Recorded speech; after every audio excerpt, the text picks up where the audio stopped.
This video covers version 7 scheduling. So you need to set up some basic information for scheduling in 7. So the areas that we're going to cover, you need to cover employees, so they need to have a name, and they also need to be assigned to a step. And then the step names need to be set up. Actually, that needs to be done before employees. And then you're going to also assign holidays or other items on the calendar so it knows when you're going to be closed and when you're going to be open so that it can actually figure out the schedule for you. And then you're going to go into products and you're going to add in the steps that will complete that product. And then on a case, so once you have all that foundational information in, then you can go into a case.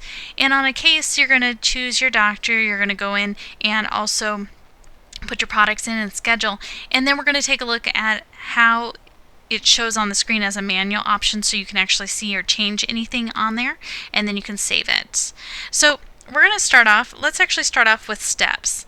And you can find steps by going to version 7, go to System, go to Production, and Steps. Now, I have some basic steps already set up in here. And the things that you're going to need to make sure you have are the descriptions. So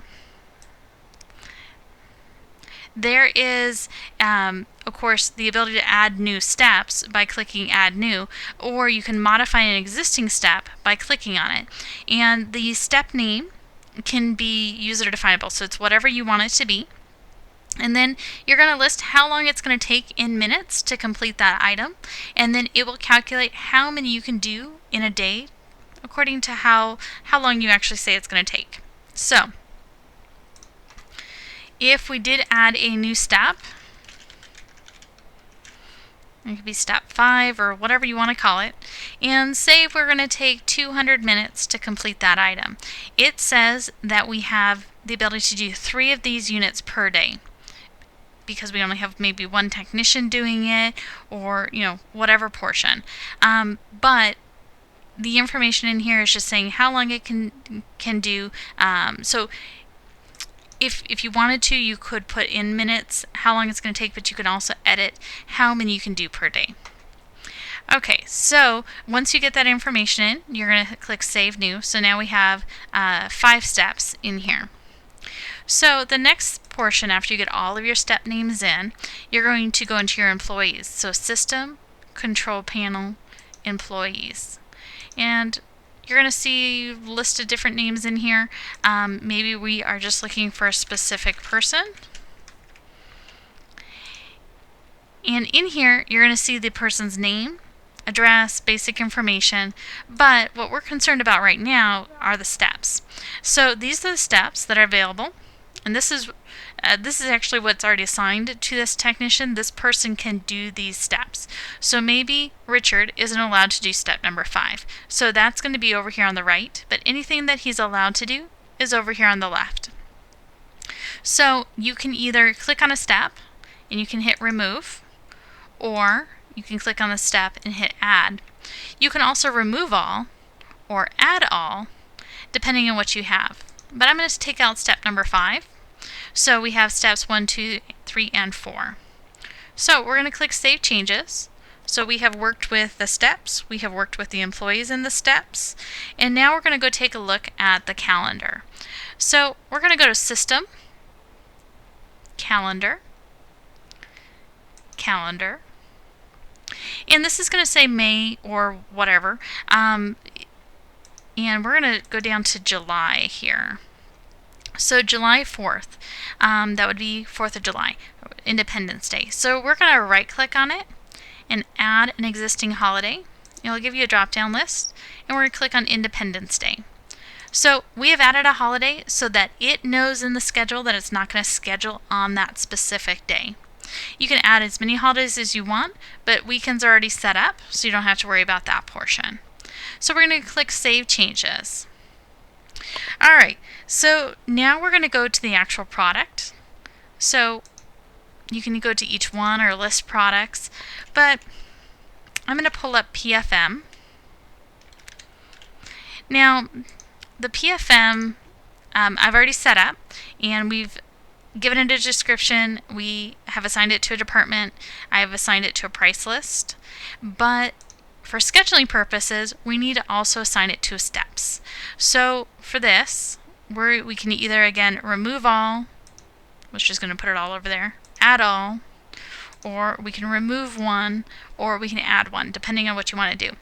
But when you look at these 4 steps, each step had a time, so we know to complete one PFM, this is going to take 660 minutes. Now, in your lab, it could take longer because you have different steps that need to be done. It's going to sit on the bench for a while, but this is what the system has been told, at least for right now. And that can change, of course, depending on your lab and the product.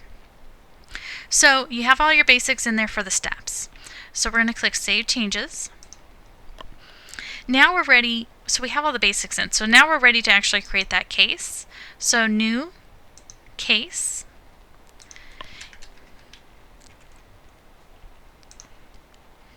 Okay, so account number 13, and this is the information, and then we have our basic lab address and things like that. And we're going to do just a name for right now. We could even do a person's name, and we need to add a product. So the PFM is the one that we've set up. We set it up for $100, and then we're going to click on Schedule. So it has the ability to do forward or other options, but we're going to click forward. It's going to tell you it's complete. And then we're going to click on manual because I want to see what it's going to say.